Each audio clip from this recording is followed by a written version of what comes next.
It didn't. Oh, wait. Should I get started? Yeah. I'm Megan. I'm Stephanie, and I'm letter B. JD, I'm D. I'm Jen, and I'm C. I'm Stephanie, and I'm A. Julianne, and I'm A. Who's E? Yes. That's funny. Okay. Cool. So should we talk about our community assets? Yes. Fisher Elementary School. In Linden. We all went to Linden. Mm-hmm. Cute town. Yeah. That is very cute. It was. Julianne had never been there before. I've Oh, never been really? there before. You've never been there. You've never been there. No. I love Linden. But yeah, I mean, we kind of mentioned it earlier, just that like we had the opportunity to actually go talk with like a couple teachers.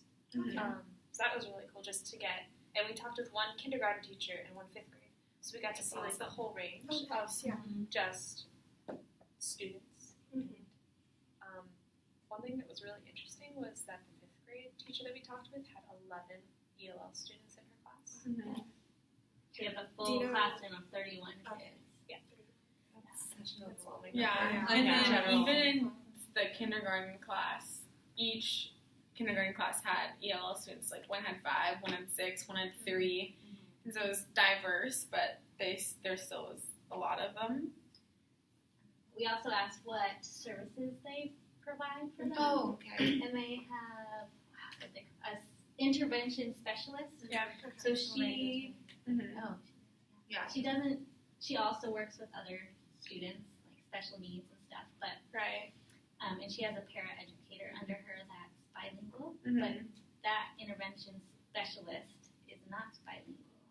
And one of the kindergarten teacher that we talked to said it would be beneficial if Right. she were. Well, and it was interesting that the kindergarten teacher, like I asked her, I was like, do you see a difference in the help of having, because they used to have an ELL specialist, but then she retired, so that's when they hired the, what's it called? Interventional one. And I asked her, I was like, do you see a difference? And she's like, no, like, I don't really see one. And then when I asked the fifth grade teacher, did you guys notice that? I was like, do you see a difference? And she's like, yeah, it's not as good. And so it's interesting just to see that there's two different viewpoints, and like maybe the kindergarten teacher didn't really want to say like, no, it's definitely not as good as it used to be, but that they've noticed that if you're not specifically like an ELL specialist, that obviously it's not going to be as great as someone who isn't. I think also the fifth grade teacher, she's also special education certified as well. So she already has like some other needed skills. Right. But I think it's also different just because she works with an older group of students. So just like verbalizing things might be different. And wasn't it kind of like when we read before, once you get to that fifth grade range, it's almost, I don't want to say it's easier to tell, but it's much more apparent if the student's going to be that long-term ELL. Like in kindergarten, it might honestly be a little bit more difficult to tell because they're younger and everyone's kind of at a weird stage in reading anyways, just like trying to learn it. Yeah. So I wonder if it's just much more apparent in that older grade. And if it is the case, then that's scary for like all those in between grades those students aren't getting. Well, even the fifth grade teacher said that a lot of those kids had been at that school since kindergarten, but they still have a hard time. Yeah, like obviously there's little improvements, but she saw that they were still struggling. Okay.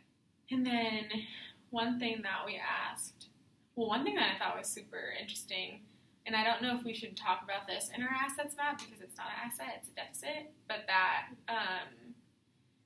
what did I ask? That, because one of the students opts out of having, like, that special time, but like that time during the week when they get aid, and so that was just interesting because how we read about like how some parents are like, no, we don't want our kid to speak our language, like they need to be fully immersed in English, and how that's bad, like that doesn't help them, and so it was interesting to hear that.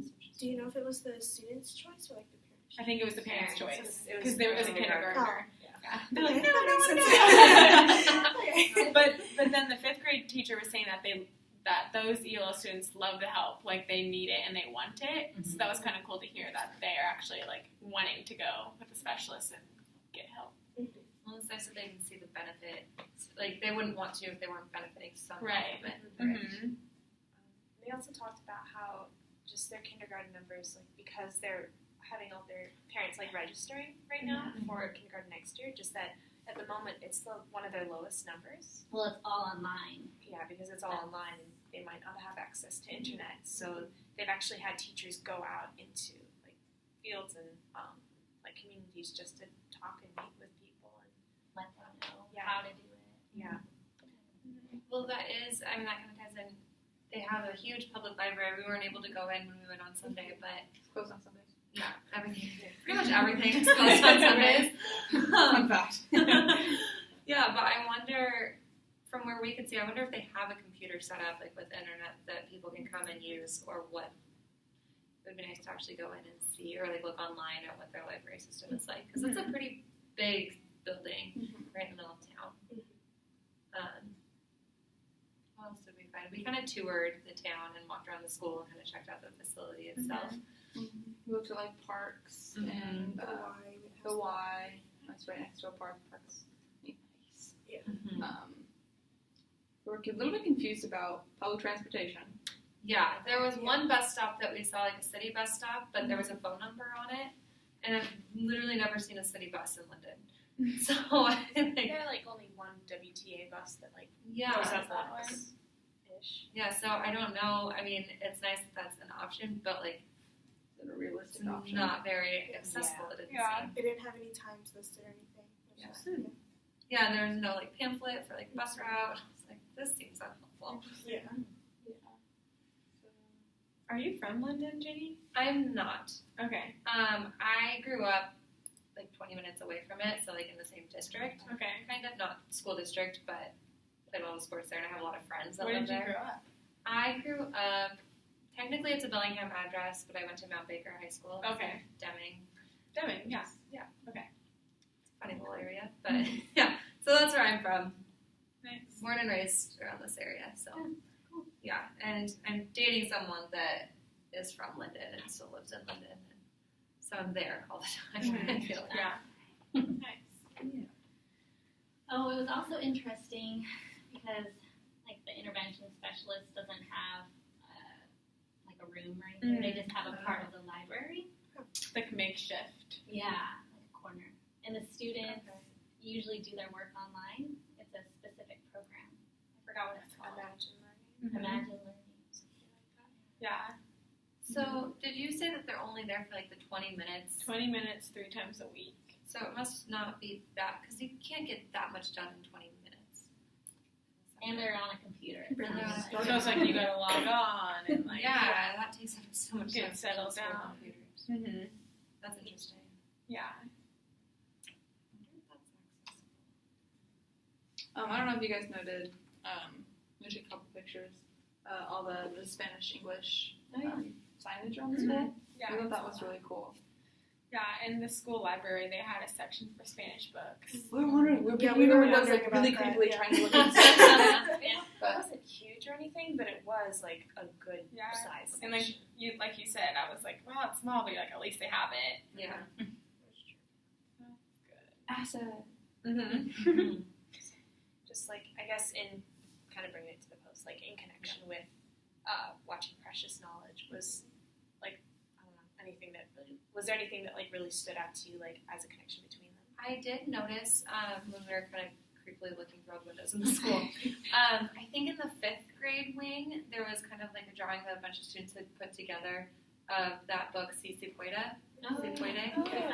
And yeah, and that really, if they read that book together, and there's such a high population of EL students there, or like Spanish-speaking students there, I kind of connected that with the Precious Knowledge, like reading books that connect those kids with their heritage, because that was so beneficial.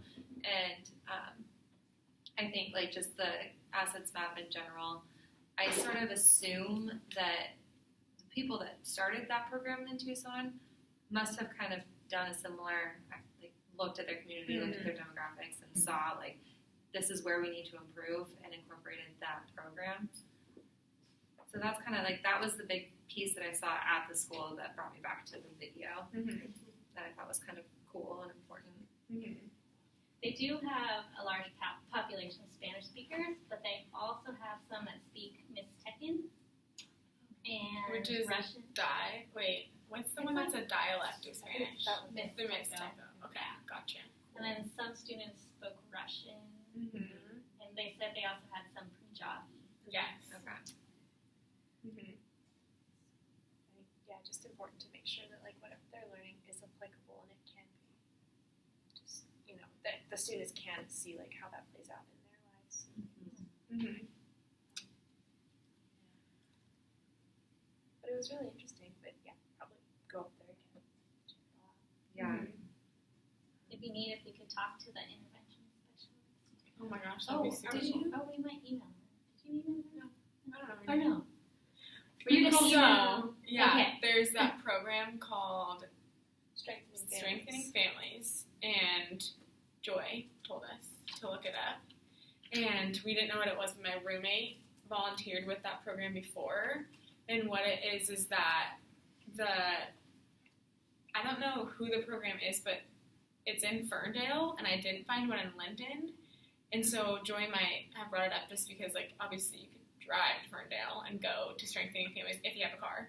And so what it is, my roommate was telling me, was that she volunteered at it to, like, watch the little kids, but then parents and students meet and strengthen their family with some sort of resource and, like, program activities and stuff like that. And so Joy gave us the lady's name, and I'm going to look her up and email her and just ask her questions like, what does program do? Who's involved? Do you have people from London that come? Like, elementary students, all that good stuff. And we can figure out, like, what it does for the community. Sylvia, was that her name? Yeah. Something like that. Mendoza. That's weird that we remembered that. It's like such a weird name. Cool. Oh, go ahead. Oh, I was just going to say, connecting purchase knowledge to community asset mapping.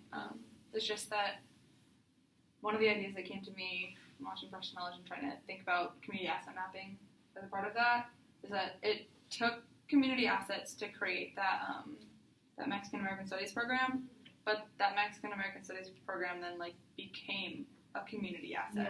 Yeah. Mm-hmm. And then people were fighting to keep this asset, even when other people were trying to take it away from them. Mm-hmm. And so I thought that the evolution from like something that was built from community assets to something becoming a community asset was really cool. Yeah. Actually, never thought of it Yeah, like that. me but neither. yeah, I thought that. That's cool. good connection.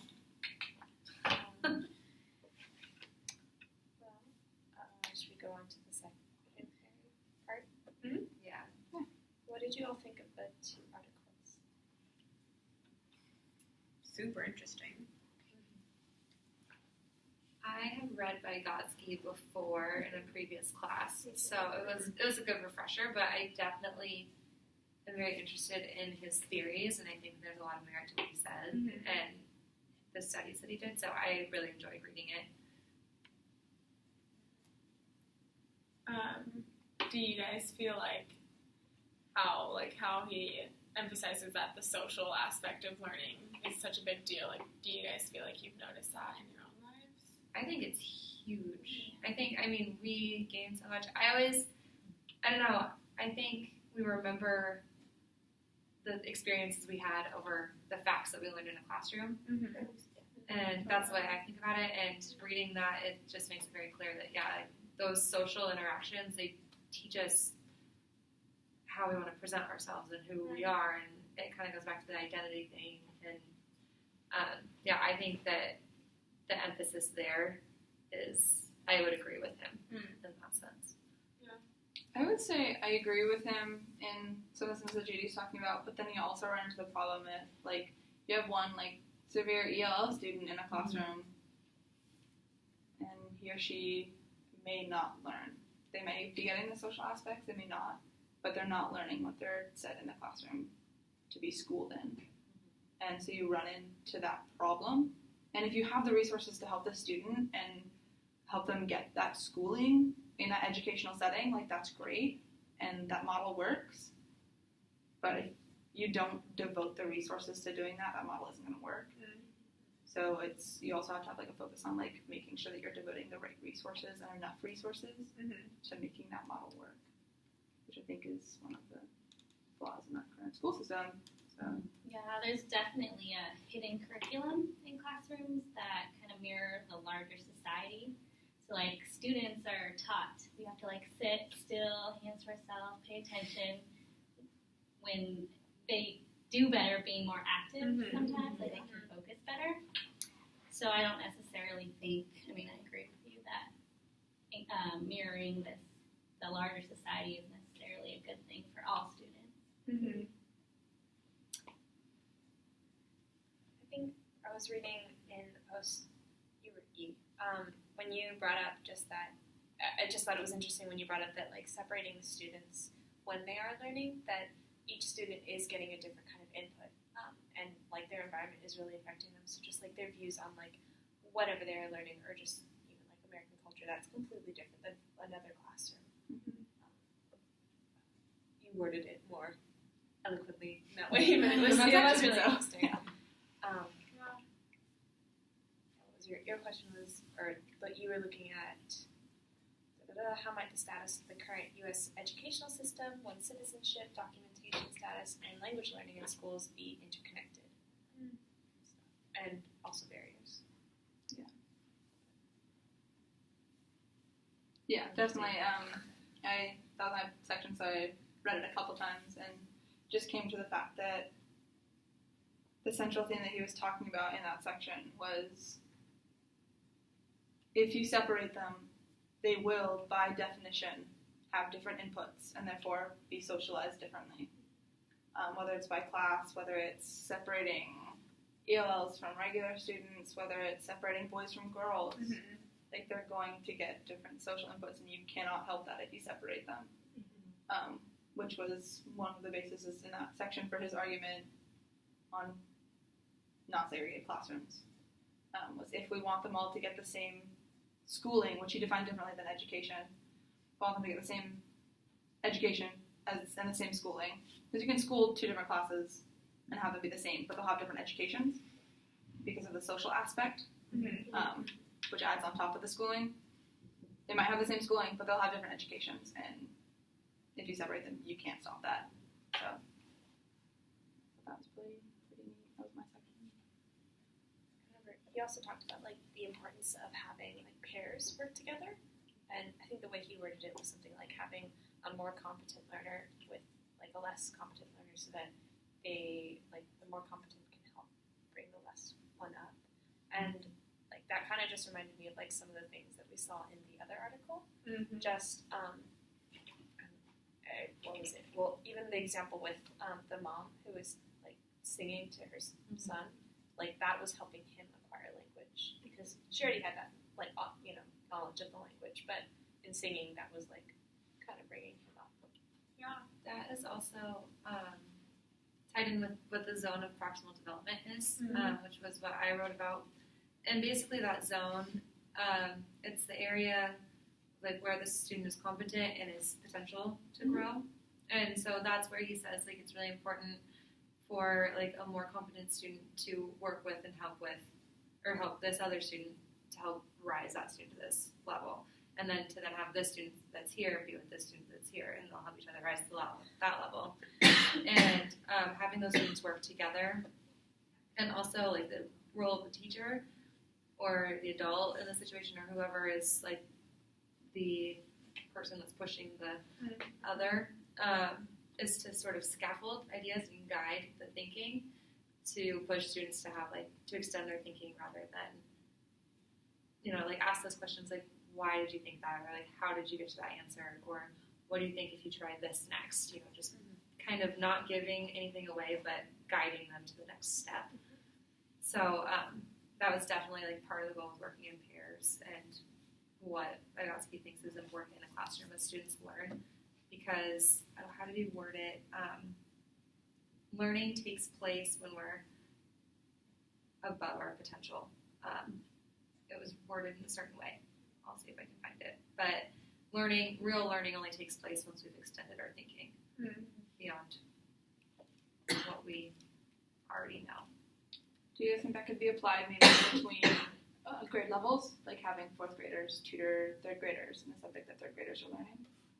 Yeah. One thing I was like wondering about that was if you were to do it in like even in the same classroom with like one third grade classroom, how do you not make the student that is being helped, like how do you make them not feel like their self-confidence like goes down? Like how can you say like, okay, you're gonna work with someone smarter than you and they're gonna help you out even though they're same grade level? I don't think you have to. I think you can just pair students together. And you wouldn't, like, say this student is learning 2 plus 2, and then this student here is learning 2 plus 10, and this student over here is multiplying 2 and 2. Right. You're not going to put the student that's adding with the student that's multiplying. Because it's just too It's much. just too big of a Yeah. jump. Mm-hmm. But if you put the student with, like, the next level up and they work together, Mm-hmm. this student might still be problem solving some of these as they're learning this, Right. and they're rising the other student to that level. If that makes sense. Yeah. How hard is it then to keep track of the time that like one student gets to tutor versus getting tutored? Like that plus 10 student, when does that student get to be tutored? Or how often does that student have to tutor instead of, or get to, I guess? Like how do you monitor that? Yeah. Well, that was another question that I was thinking of as I was reading more about the zone of proximal development. It's something that I've wondered before.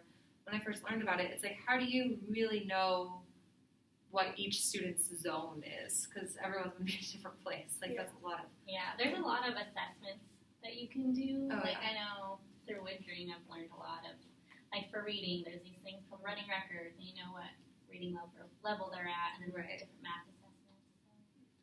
I think, just also you could even like interact with like former teachers just to see like even like what that growth was. Like let's say they are a second grader. Like if you were able to go back to their kindergarten teacher and then the first grade and just see like, okay, That where's growth, the growth? What's the progress been?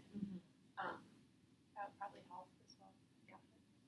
And being in contact with their parents, too. Well, I guess you can't compare others, but I've just Yeah. talked to their parents, Yeah. but, I mean, I can tell you about that student's growth though. Yeah. Do you want your question to be like one of the money questions? Like how do you know, like how do you decipher and monitor like, okay, this student will be with this student for so long, but then how do we know like when to switch? When to then? switch I mean, the it's tutor like and the tutor. Action kind of thing. Yeah. Do you make an Excel spreadsheet? Like, Well, it would be interesting to actually see like an example of like here's what a teacher did, like in terms of this student. So. I'm writing the question. Will you Oh, you're tap that and see what time it's at? If you want to see how. We're at 22:53. Okay, so it's only 1 minute behind. So I'll just put 20. Are you writing the question? Mm-hmm.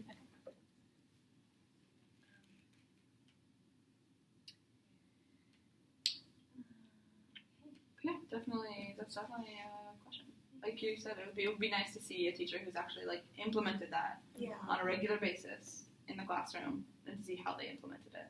Well, like even bringing it back to like asking like how you document it, like with graphs and Excel sheets. I mean, yes, we want to focus and like make sure that each student like all their needs are getting met. But I mean, how reasonable is it to make like a whole plan that has like multiple graphs for each and every student?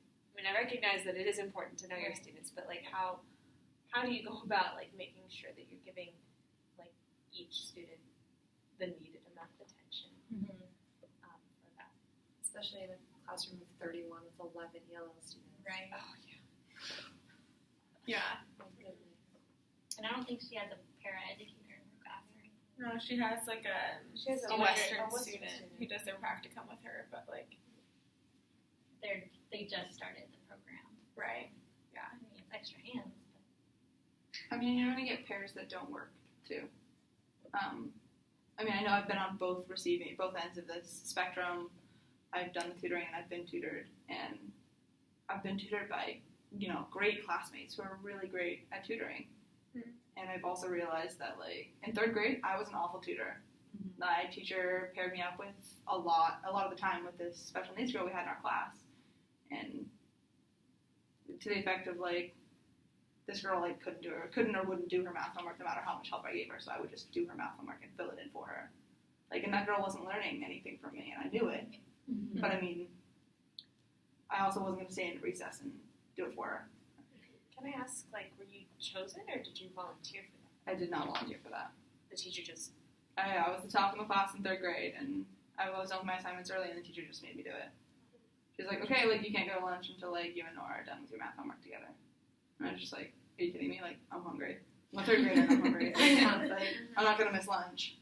So, like, that girl would just, like, sit at her desk, and I would do mine, and we would have the same problem. So I would just fill it in on her little math squares, and we'd leave. That's interesting. She would, like, trace my art projects. Oh, My teacher just let her do it. So. interesting. So you are going to get pairs like that don't work too. So you also like have to make sure you monitor Yeah. and stuff like that. Or like, what if there's a student that doesn't want to be like helping someone else? Or vice versa, doesn't want to be helped. Totally. That too. I guess I kind of picture it more as like not assigning people so that the students know, but like having their desk partners be very strategically placed and giving them group work with their desk partners. I'm making like a think picture type deal. Yeah. That's kind of how I picture it. And I mean, I said earlier about not having like the 2 + 2 student with the 2 times 2 student. Like, they're just too far apart. Yeah. That there's going to be no learning on either end. Right. There's like an obvious strategy to it. Yeah.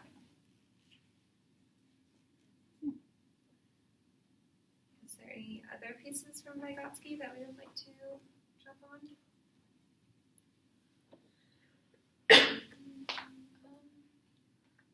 I kind of talked about like how language is important in learning, and like Vygotsky really like stresses looking at each individual child and how they learn, and I think like language is super important in like each individual's learning experience. So that just like really helped emphasize just the importance of just like learning about their language and like trying to incorporate that and like also like teach them another language or like English maybe for the ELL students and just like figuring out a way to deal with that.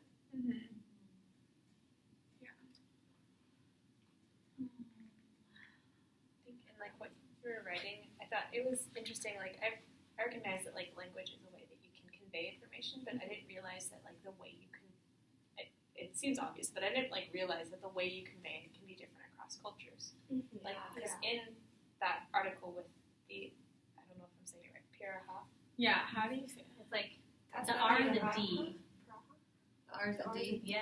There's a pronunciation. It's like Pura? pure. It's like Pura? it ends with a knee too. It's like pure Pyrenees?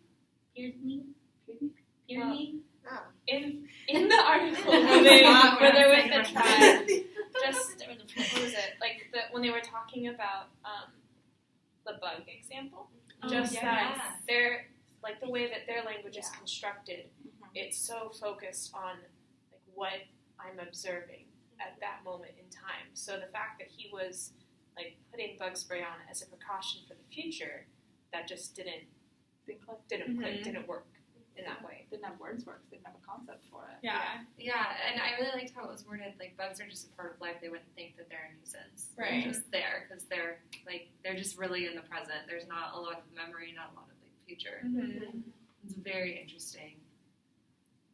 Just the whole thing about recursion, that part, like that you can't put a sentence within the sentence with them. It has to be like, I see this, I see this, this happened. Yeah. But it's interesting that that's such like a specific cognitive skill, being able to I don't know, do recursion. The fact that it can be learned like that, and like if you Like, didn't have somebody there teaching you or like having examples being shown to you, like you wouldn't do it. It wouldn't be part of your thought process. It wouldn't be common. It would be how you think. I thought it was like super almost annoying that the guy that like went with Everett was like so like sure that he was like gonna change the language and like that like he was gonna see like the studies, like he almost like didn't believe Everett when he was like saying like telling him about this language. If Everett had like lived there before. Right. Yeah, that was interesting. Yeah. God, I'm just getting increasingly frustrated as Mm-hmm. you know everything wasn't working the way he planned. Yeah, exactly. That was just interesting. Like, I just was laughing when I was like, then his computer wouldn't work because like the humidity, and I was like, you should just give up and like live in the moment, like Right. they're doing. I don't know. Just stop. They were talking about him like setting up when he first got there. So Yes. that was Mm-hmm.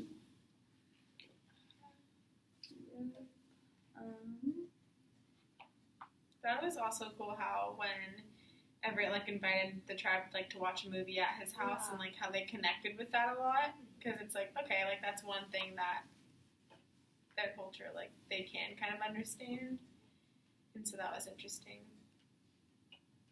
Yeah, just like the commentary that they had, even just like, oh yeah, look, there's a centipede. Oh, he fell. Just like all these observations of the moment. Yeah.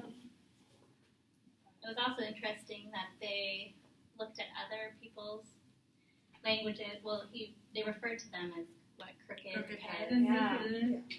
And to me, it just seems like since they're monolingual and kind of it seemed like they were not open to other cultures.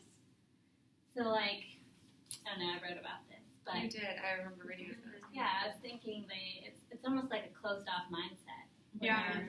they're not willing to look at other cultures and learn from other people. Mm-hmm. And I think knowledge, like gaining knowledge, the important thing about it is being open to new ideas and learning from other cultures and everything. Yeah. Well, and I tried like looking at Vygotsky's like social aspect of it, because I was thinking like, okay, maybe they're not open to learning because they're not super socialized, but then when you like watch the video of them, like they're very social with each other. Right. And so it's not that they're not socialized. I think I was just thinking that because they're not socialized with different tribes, but they're socialized within their own tribe. And so I feel like I couldn't really connect Vygotsky's like ideas just because I couldn't say that they weren't socialized, and that was the reason that they weren't really open to learning. I feel like in this culture too, like, they probably don't see the need to. Like they have what they think they need, and they don't need more beyond it because they don't really care what's going to happen tomorrow. Because They mentioned like not stockpiling like foodstuffs, yeah, which to me was like, wow, like every native culture that I've learned of, like so far, has had like a process of stockpiling foodstuffs, and like it was just like, wow, no, these are like, wow, Just very the different. moment. Yeah, they're just in the moment. Like I think that was the point for me that finally was like, nope, like these people live in the moment. yeah. No, it doesn't matter. I don't think it, and I agree. It is a very closed mindset, but to them, I think that they have what they need. They are there. It is what it is. It's a very like, and I think that was in the article too. Like that, it is what it is type mindset. And also just no deep memory. Yeah. Like it just kind of, I guess, I don't want to use shocked, but it kind of was that, their memory doesn't go past 1 or 2 generations. Yeah. And that's it. Which is crazy because another thing, like what I know of other cultures, I mean, the stories and the myths and the legends that they tell around the fire, it's like very important. Their cultures from forever, or where they started. That's always big.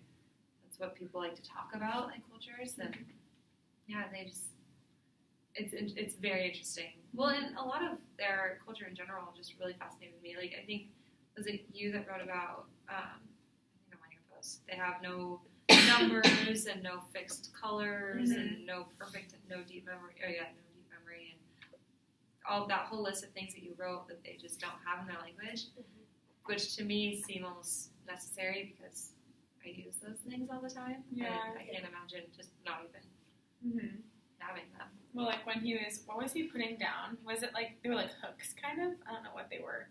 In the video, I like watched the video of them. It was like his documentary or something, but he'd like set one down, and then he'd set like 3 down. He was like, how many are there? And he was like, a group of them. And then he like took away one, and he was like, that's a hook. Like just named it. And then he was like, then he put like 10 down, and he was like, a lot.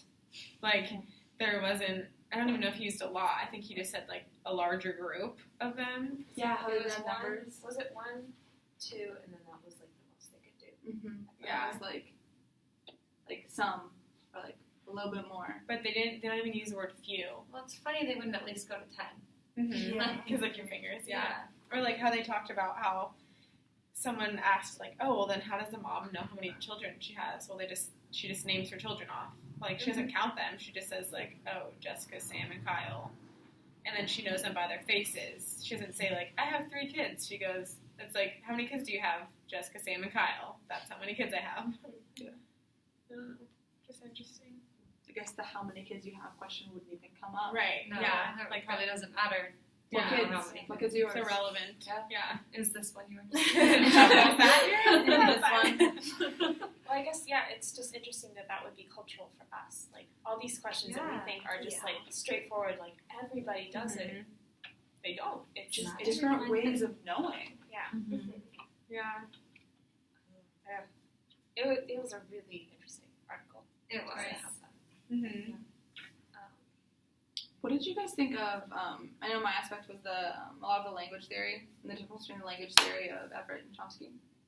How Chomsky had the whole idea of like the language organ and the universal grammar, and Everett, who'd spent time with this tribe, was like, yeah, no, that's wrong.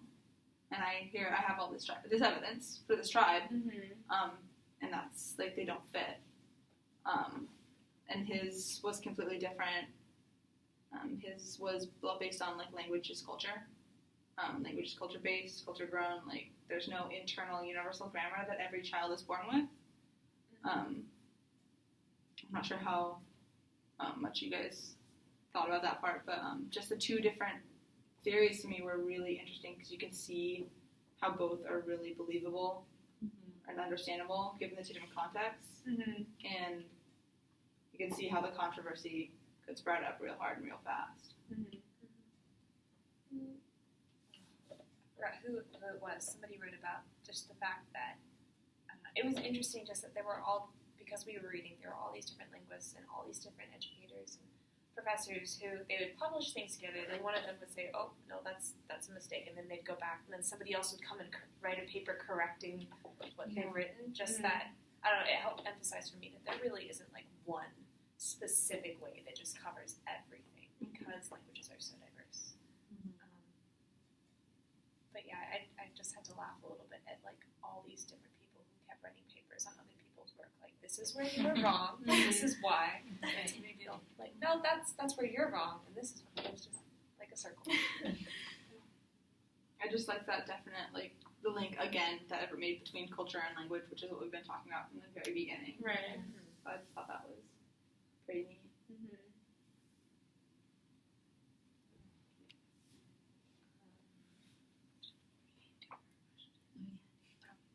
How much time did we done? We're at 37. Good ass. Oh, I can just see like- she's timing right here, and I know it's a minute. Or you, guys.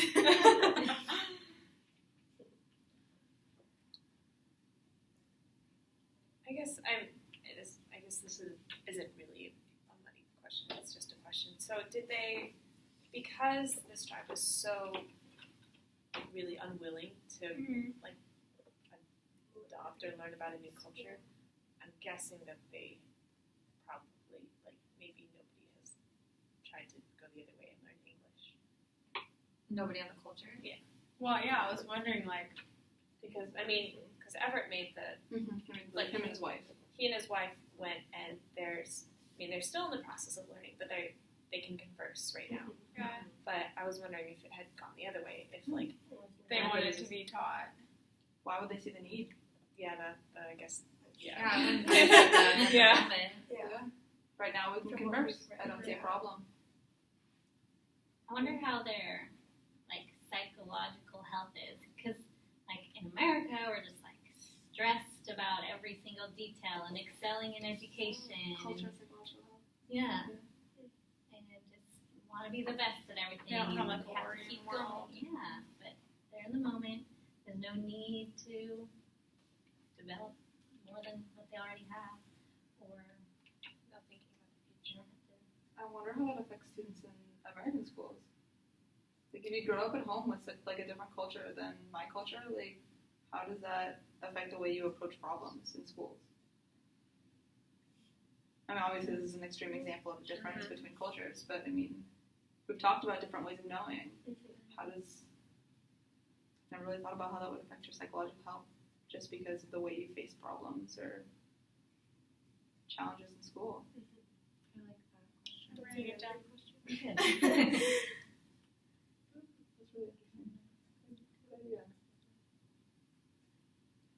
Because we have focused a lot on like different languages and cultures, but we haven't talked very much in depth about psychological. Yeah. It's been a topic briefly in the cast, but not one that's been.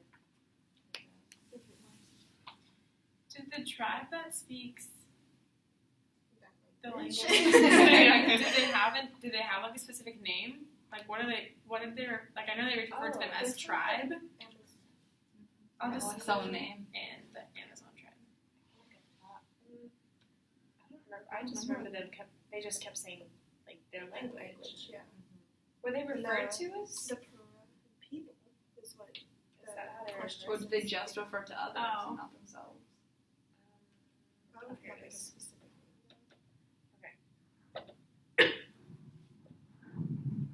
You mean like a central like name for their language, their stuff is compared to others? Oh no, it says their name is the Pura people. So they just call their language like what they're. Yeah. Gotcha. It says the people, members of a hunter-gathering tribe called the Piraha. Yeah. I'll find the pronunciation. Or- Or where there was a D and a na. Or was that a name that the people studying the tribe gave them for purposes and papers? That's it. Yeah, is there a meaning to the That's word? it, yeah. Because didn't it say like most of the language was like caught like a handful of different sounds? It's I have it here. It's what is it? 8 consonants and 3 vowels. And then it was weird that women only have 7 consonants. Like it. Yeah. Did you guys read that? How it says that women have 1 less consonant than the males. That's weird. Yeah. Like what would happen if they used the other consonant? Would they get in trouble? Like maybe they don't know. I don't know how reliable this is, but Wikipedia says they have 420 individuals as of 2010, and they call themselves that H-I apostrophe. Yeah, it's So which means the straight ones. As Oh, opposed right, to so crooked ones. Yeah. Oh my gosh! Wow. A crazy cadet? I wonder why it's straight and crooked. Like it's not like physically they're straighter. well, I think Yeah. it's because like their way is The the straight way, way. the straight way, the right way. okay. Because it says, yeah, Can you see around the Just best crooked head is the tribe's term for any language that is not Piraha, and it is a clear pejorative that they consider all forms of human discourse other than their own to be laughably inferior. That is so funny. I wonder why. It's cool to see not like a dominant culture think that way, though. Yeah. Like Yeah. it's a small tribe, but they're on top of the world. They're And confident. they know it. Yeah. They know that they're awesome, and that everybody else is crooked. Like, but then you can apply it and be like, yeah, well, so many other cultures have like done that and went out and conquered the world, Mm-hmm. or like. But they don't attempted need to. 'Cause But yeah, they don't see a need to. Well, I was wondering like what kind of conflict they have within their tribe. I was just thinking about that too. Like, are there fights? Like, has anyone ever tried to kill anyone?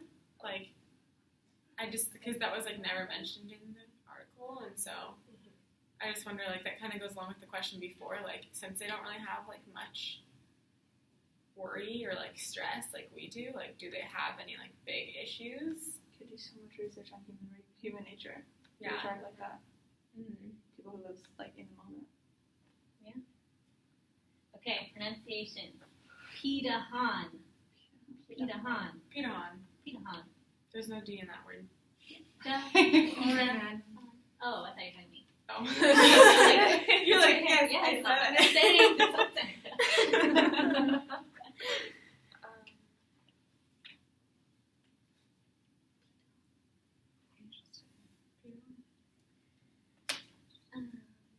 Oh, I did have a question. Sorry, it just popped up on my notes again. When I was reading your answer to, what was it? Is it 3D? Yeah. When you were talking about like how Karen came to know the language and like what the interpretation is about language acquisition versus language learning. I don't know. I was just curious about like maybe what practices have been shown to like been the most useful, because there are so many like self-help books out here. Like, granted, we're in this program because we want to help and like teach with ELL students, but like out there's still like the Rosetta Stone is a huge like CD, do it in your car kind of thing. I don't know. It was just, it was just interesting, like what the real differences would be in that. Well, I think the way I interpret it, like if you are acquiring a language, that's like the way I think about it. Like for myself personally, I acquired English by growing up in my house with my parents, them talking to me and teaching me. They didn't really even teach me how to talk; they just talked at me, and then I started mimicking their words, you know. Yeah. And then I got into high school, and I had to take a Spanish class, so then I learned Spanish. But I think the difference, like what I wrote in my piece, is that acquiring a language is a subconscious internalization of a language, while learning is the conscious effort. So I was like every night studying my Spanish book and making flashcards. I never had to make flashcards or study English until I was writing essays and I was learning parts of speech or whatever. But just speaking, there's definitely a difference. Like I acquired English and I learned Spanish. So that's how I think of it. So I don't know, like with Rosetta Stone or any of those pieces, because I feel like with the EL students that we may have as students someday, like they won't be acquiring a language from us. They'll be acquiring kind of a culture, I guess. Have there But we been would be any teaching them. language classes taught without the written aspect of the language, though? I don't think so. A Spanish teacher trying to teach Spanish without teaching them how to write it down. I mean, it's phonetic. You could potentially do it. So you could, if they learn how to speak it, they could potentially like pretty easily adapt to writing. Maybe like how much you want to learn a language. Like, would you want to be like academically fluent or just conversationally fluent? Like, I guess that would play into it. Maybe. Yeah, I just wonder if it's been attempted to just teach the verbal to a classroom. And I also kind of wonder with like acquiring a language, like for example, the author kind of speaks of Karen and how she like started paying attention to how important singing was in the culture, and so she really started to focus on their actions when they were singing and how they sang, and I think in that sense she was just trying to like mimic that and acquire it through like doing what they're doing. I think the same would be like you hear about people that move to a different country and they learn the language so much faster than they were taking the class. Yeah. I think they're just trying to mimic the people around them in order to. But I might be completely reading into it and like interpreting it the wrong way. No, it sounds on track. That makes I don't know. sense.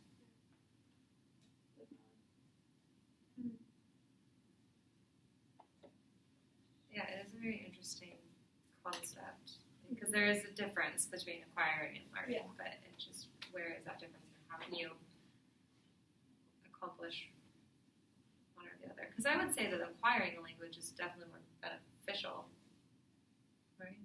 Yeah. Yes. It depends on what your ultimate goals are too. Yeah. Because I feel like, I don't know, I grew up in Hawaii, so like I like acquired English and Pidgin a little bit at the same time when I was growing up. And I also feel like I acquired like the cultural aspect too of Hawaii. So I feel like acquiring languages kind of adds a little culture where just learning, you're just like sitting and like taking in information, if that makes sense. Yep. Definitely. Yeah, I think it definitely comes back to like the subconscious versus the conscious effort. Education versus schooling. Yeah. What is getting stored rather than like what's just being, just have it go. I wrote that down as one of my questions. Sweet.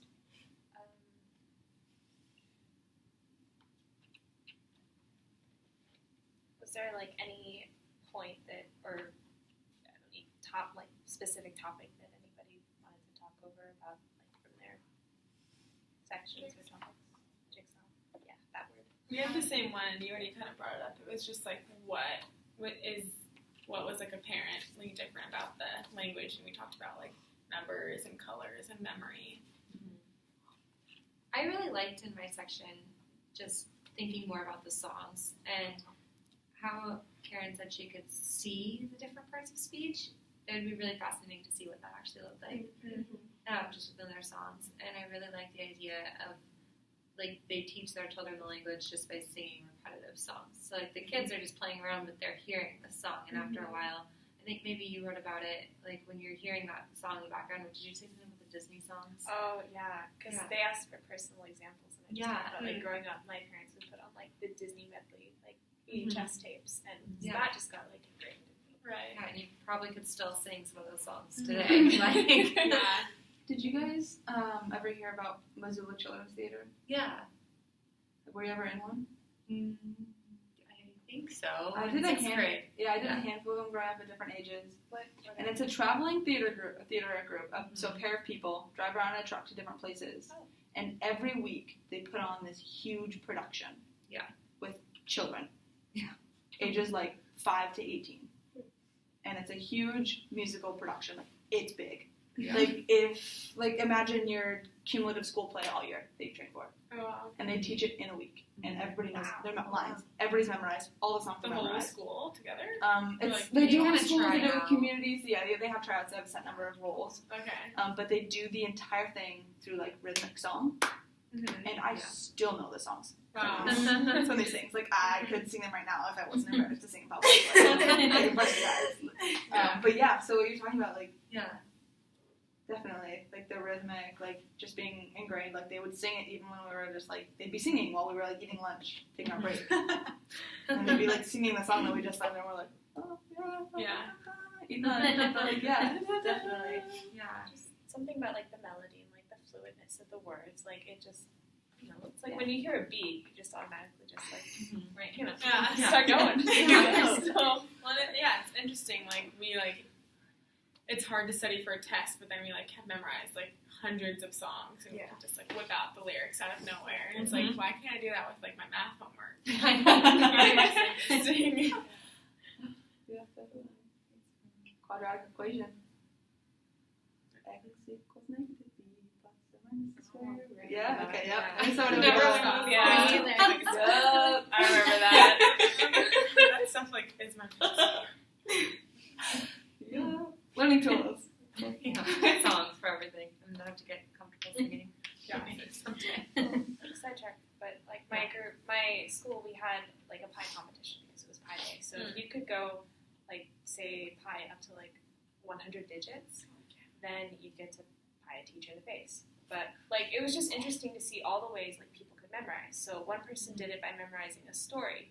So the like number like of letters in a word that corresponded to the number. No way. Wow. And then somebody else did it by memorizing like phone numbers, like in a way, Oh. like splitting it up into groups of 10. Yeah. I could take it 7 numbers at a time. That's Yeah, smart. and that Yeah. too. And somebody else, what they do? Someone else did it by song as well. Like just put everything to like some sort of rhythm and melody, and it worked. Mm. So it's just interesting, like all the ways you can memorize stuff. So Right. cool. And I would say things like that, like, there's no reason to know 100 digits of pi or a song about the quadrant, you know, like, but we've acquired that information through that repetitiveness and Right. through hearing that. Mm-hmm. And students can go on to use those techniques to learn other things, like, Yeah. you know, bones in the human body. Oh, yeah. And just like even thinking like in our own classrooms, just like I've had professors who like have done science concepts and they do it by a song. And that's just like how you acquire the vocabulary, but then also you memorize it for like assignments later and things. Yeah. Do you remember the scene from Finding Nemo where the manta ray just sings for the students? Yes. Like that. Cool. It's kind of Sweet. So we call it a day. Yeah, I guess. 54 minutes. I can do it. Thank you. Oh, crap. You just want the video to keep going. No. Forever.